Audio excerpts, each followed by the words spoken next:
Hey guys, so in this tutorial, I'll be teaching you 4 PyTorch functions you must know as a beginner. So first of all, I assume you already have PyTorch installed. So I'll go ahead and import Torch.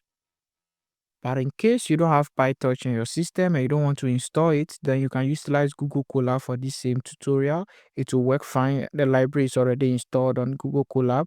So just go to Google Colab and then create a new notebook and you can use it as well. I'll run this cell, and the first function we'll look at is how to check if your system is having a GPU. You know, when you're training AI models require high computational power, and GPUs are their best friend. So if your system have GPU, you can leverage that GPU to speed your model training process.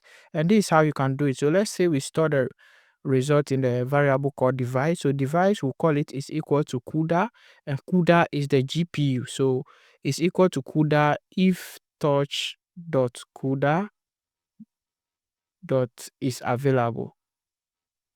So this particular PyTorch function will check if it's available, then we'll store it to CUDA, or we'll call it CUDA. But if it's not available, we'll just do else you have a CPU. So we just type CPU here, and this will return to you if you have a device which is CUDA or not. So we can come down here and try to see if we have a GPU just by typing CUDA device, and then you can see we have CUDA here, and this is correct because my system is having a GPU that is RTS 4060 GPU, so I definitely know that it's having that GPU.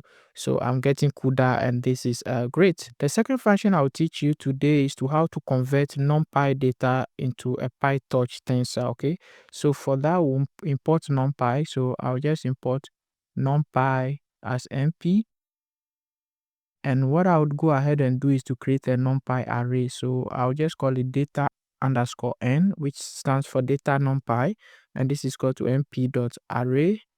And in this array, I'll just go ahead and create a maybe 2 by 2 array. So comma here, another here, and I'll just go ahead and populate this. So let's say 4, 5, and inside this we'll have maybe 3 and 2, or 3, 3. That works fine.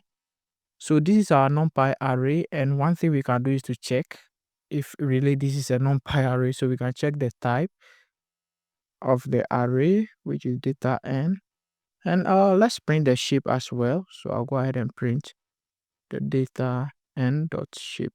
And when I run this, you can see right here we have class NumPy and the array, and the shape is 2 by 2. So this is a 2 by 2 array. So let's see how we can take this array now and convert it to a PyTorch tensor. So to do that is very, very easy. So I'll just come here and call this data underscore t, which is data tensor, and this will be equal to, so you use the torch dot from NumPy function, and inside here you can give it your NumPy data or your NumPy array. So I'll just type in data n, and this is going to take my NumPy array and convert it to a PyTorch tensor for me. So I'll quickly borrow this print statement and modify it under here. Instead of data n, now we'll have data t and data t. And when I run this, and now you can see we have class torch.tensor. So we've converted our NumPy array to a PyTorch tensor successfully. You can see the size is also 2 by 2. So this is the second function, and this is very handy because sometimes when you read images that you want to use it to train, let's say a classification model, they are usually in a NumPy array. If you use libraries like OPCV and so on, and you have to convert it to PyTorch tensor in order to use them. So this is how you can convert data from what NumPy to PyTorch. Now let's also look at how you can convert from PyTorch to NumPy. So for that, we'll be utilizing the data t, which we've already created as a PyTorch tensor. Okay, so for that, I'll come down here, and what I'll do is to name this.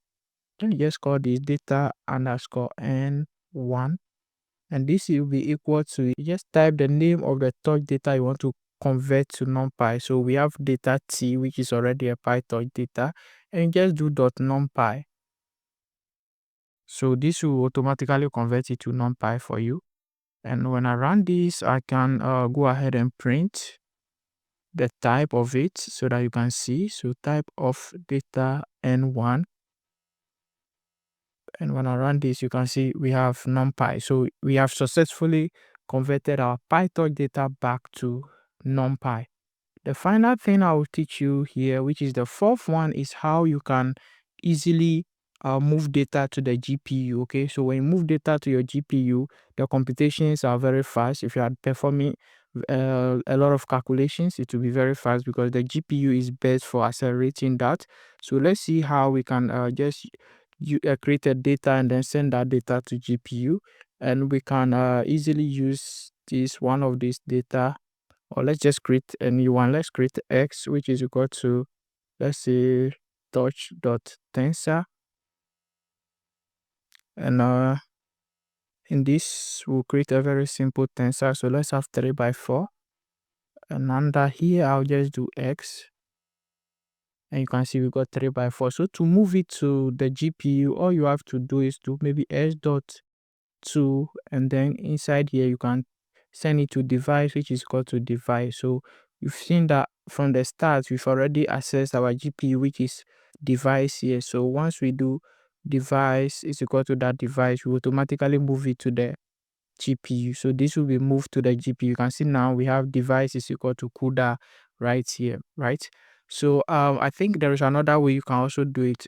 X dot is it GPU or dot two, and inside here maybe you can type CUDA. I don't know if this works. Yeah, so this works as well. You can just do x.2, and then inside here you type CUDA. All right, so this is another function which you must know as a beginner if you want to use PyTorch. Finally, let me teach you how you can also take from CUDA back to CPU. So that's pretty much simple. All you need to do is to maybe do x.2, and inside here you type CPU as well. So not cap, this will be CPU. You run this and this will take it back to the CPU for you. Okay, so you can convert from GPU to CPU, and here are, let's say, functions you must know as a beginner who is getting started with PyTorch. These functions, you use them a lot when you are dealing with PyTorch. So let me know what you think about it, and if you want me to cover a lot of PyTorch functions, make sure you leave a comment, and then I'll gladly do so. There are a lot of functions we can explore in addition to this, but these are basic functions which are also very, very important. Thanks for watching, and also if today is your first time watching my videos, make sure you like, share, and subscribe.